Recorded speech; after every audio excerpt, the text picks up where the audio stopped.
दोस्तों, मैं आपको एक कहानी सुनाने जा रही हूँ। अगर ये कहानी पसंद आए तो लाइक, शेयर और सब्सक्राइब जरूर करें। एसपी साहब जूते पॉलिश करवाने पहुंचे मोची के पास। देखते ही छलक पड़े आंसू निकला उनका अपना पिता। जिंदगी में कामयाबी की ऊंचाइयों को छूने के बाद भी अगर इंसान अपने रिश्तों की जड़ों से कट जाए तो उसकी सफलता अधूरी होती है। यह कहानी एक ऐसे पुलिस अधिकारी की है जो एक दिन अचानक अपने अतीत से टकरा जाता है और उस मुलाकात में वह कुछ ऐसा देखता है जो उसकी जिंदगी बदल देता है। गरीबी में बीता बचपन, एक संघर्ष भरी शुरुआत। अमित वर्मा, जो अब एक नामी पुलिस अधीक्षक एसपी बन चुके थे, कभी एक बेहद साधारण और गरीब परिवार से ताल्लुक़ रखते थे। उनका जन्म एक छोटे से गांव में हुआ था जहां संसाधनों की भारी कमी थी। पिता रामलाल एक मेहनती इंसान थे, लेकिन जीवन की कठिनाइयों के कारण उन्हें मोची का काम करना पड़ा।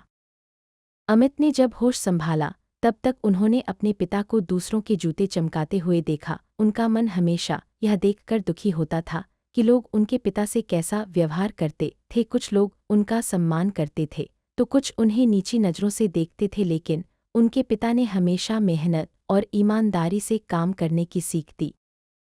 रामलाल का सपना था कि उनका बेटा पढ़ लिख कर कुछ बड़ा बने ताकि उसे दूसरों के सामने हाथ न फैलाना पड़े, मगर गरीबी इतनी थी कि कभी कभी अमित को स्कूल की किताबों तक के लिए संघर्ष करना पड़ता था। कई बार अमित ने अपने पिता से कहा, बाबूजी, मैं आपकी मदद कर दूं, लेकिन रामलाल हमेशा मुस्कुराते हुए जवाब देते, बेटा, अगर तू मेरी असली मदद करना चाहता है। पिता की मेहनत और संघर्षों के बीच अमित ने अपनी पढ़ाई जारी रखी। कई बार पैसों की कमी के कारण स्कूल छोड़ने की नौबत आ गई, लेकिन पिता ने जैसे तैसे करके अपने बेटे को पढ़ाया। दिन गुजरे, साल बीते और अमित ने मेहनत के बल पर यूपीएससी परीक्षा पास कर ली और पुलिस अधीक्षक एसपी बन गए। सफलता की राह में पीछे छूट गया परिवार। अमित जब अपने लक्ष्य तक पहुंचे तो उनकी दुनिया पूरी तरह बदल चुकी थी। अब वह एक बड़े पुलिस अधिकारी थे जिनके पास रुतबा, इज्जत, गाड़ी और तमाम सुविधाएं थीं। इस सफलता की दौड़ में वह अपने अतीत से पूरी तरह दूर हो चुके थे।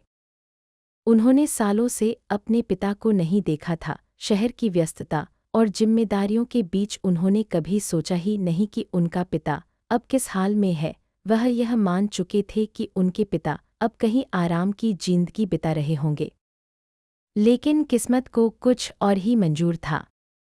जब पिता से हुई अनजाने में मुलाकात। एक दिन अमित शहर में गश्त कर रहे थे। सड़क किनारे एक पुरानी गली में कुछ पुलिसकर्मी खड़े थे। जैसे ही उन्होंने अपनी कार रोकी, उनके एक कांस्टेबल ने मजाक में कहा, साहब, इतने चमकते जूते पहनकर भी पॉलिश नहीं करवाए। अमित मुस्कुराए और मजाक में ही कह दिया, चलो आज पुराने दिनों की याद ताज़ा कर लेते हैं।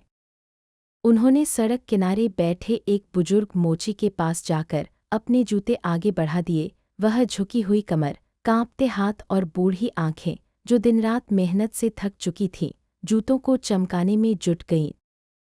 अमित आराम से खड़े थे जब अचानक उनकी नज़र मोची के हाथों पर पड़ी। उन हाथों की बनावट और झुर्रियां जानी पहचानी सी लग रही थी। उन्होंने ध्यान से उस चेहरे को देखा और जैसे ही उस बुजुर्ग की आंखें ऊपर उठीं, दोनों की नजरें मिली।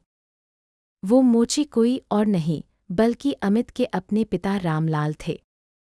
भावनाओं का सैलाब। जब एसपी साहब फूट फूट कर रो पड़े।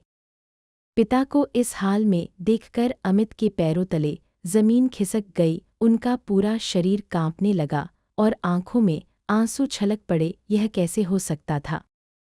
उनके पिता, जिन्होंने उनके लिए अपनी पूरी जिंदगी लगा दी, आज भी उसी जगह, उसी हाल में बैठे थे। रामलाल की आंखों में भी आंसू थे, लेकिन उनके चेहरे पर मुस्कान थी। वह कांपती आवाज में बोले, बेटा, तू अमित है।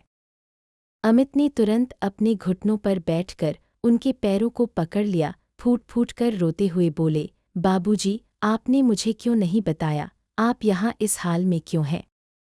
सड़क किनारे खड़े लोग यह भावुक दृश्य देखकर स्तब्ध रह गए। एक कड़क पुलिस अफसर अपने पिता के पैरों में गिरा रो रहा था।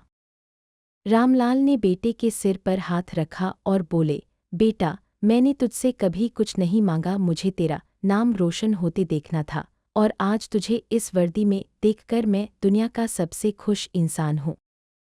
लेकिन अमित के लिए यह गर्व का नहीं बल्कि आत्मग्लानि का क्षण था। बेटे का फर्ज पिता को दिया सम्मान। अमित ने उसी वक्त फैसला कर लिया कि अब उनके पिता को कभी भी इस हाल में नहीं रहना पड़ेगा। उन्होंने तुरंत अपने पिता को गले लगाया और कहा, बाबूजी, अब से आप मेरे साथ चलेंगे, आपको जिंदगी की हर वो खुशी मिलेगी जिसकी आप हकदार हैं। उस दिन के बाद रामलाल कभी भी सड़क किनारे बैठकर जूते पॉलिश नहीं करते दिखे। अमित ने उन्हें अपने साथ घर ले जाकर उनकी पूरी जिम्मेदारी संभाल ली। रिश्ते सबसे बड़े होते हैं। यह कहानी हमें सिखाती है कि कोई भी सफलता अपने परिवार से बढ़कर नहीं होती। अगर आप ऊंचाइयों तक पहुंचकर भी अपने अपनों को भूल जाते हैं तो आपकी सफलता अधूरी है। रिश्तों की जड़ें जितनी गहरी होती हैं, जीवन उतना ही सुखद और संतुलित होता है। अगर आपको अपने माता पिता को संभालने का मौका मिले तो कभी देर मत कीजिए, क्योंकि सफलता का असली सुख उनके चेहरे पर खुशी देखने में है। दोस्तों, इस घटना से आपको क्या सीख मिलती है? आपको कैसी लगी कमेंट में जरूर बताइएगा और वीडियो को लाइक जरूर करिएगा। अभी के लिए आप सभी दर्शकों को बहुत बहुत धन्यवाद।